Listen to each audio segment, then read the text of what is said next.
Mikwano gyange abasajja leero njagala mbaweeyo ebintu biringa 5 ebiyinza okuba nga bireetera mukyala w'oyo okudisrespectinga oba girlfriend w'oyo okuba nga akudisrespectinga. Ekisooka, tolina n'omukamwa.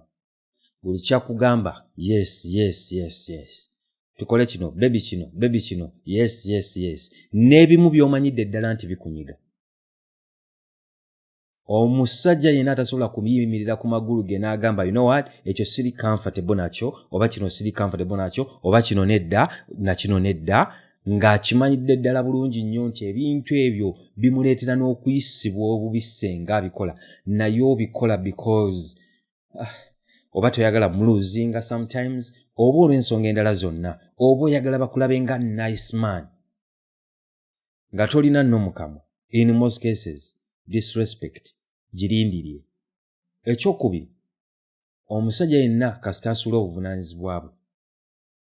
Kasita osula obuvunaanyizibwa bwo ng'omusajja in a relationship oba in marriage, njagala okimanye disrespect egenda kutandika okujjawo. Tosobola kuweerera baana, tosobola kulabirira famire yo, tosobola kukola by'olina kukola kazibeere mu nsonga ez'ekisenge. Njagala okutegeeza omukyalo ono essaawa yonna atandika okudisrespectinga. Ekyokusatu, omusajja ali emotional. Buli lw'otandika okubeera emotional, buli kimu kikunyiiza.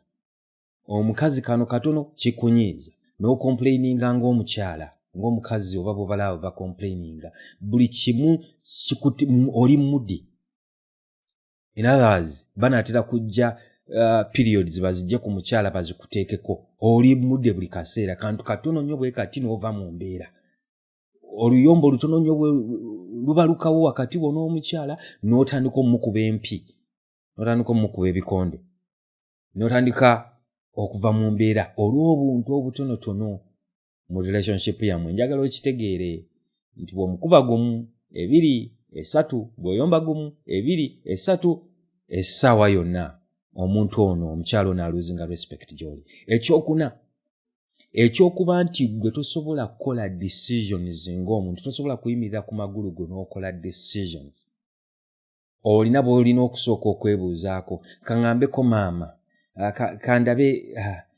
kaŋŋambeko ssenga ndabe kyakirowoozaako, kankubireko gundi ndabe kyakirowoozaako, kaŋŋendeko ewa mami ndabe kyanaagamba ku nsonga eyo. Mama bw'atagamba kino, mama bw'atagira kandabe mama wakirowoozaako. Njagala okitegeere nti essaawa yonna omukyalo oyo gw'oli naye agenda tandika okuluzinga respect gy'oli. Ekyokutaano, omusajja buli lw'otandika okulemererwa okusolvinga ebizibu, ne bwe bibeera ebizibu ebitonotono.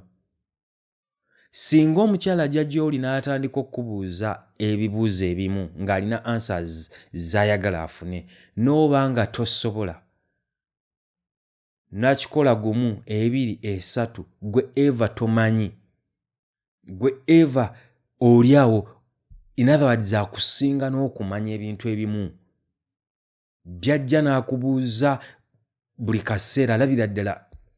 Because omusajja kyandibadde kirungi n'oba ng'osobola okubeera teacher eri omukyala. Omukyala akwesigamako nnyo okubaako ebintu by'ayiga.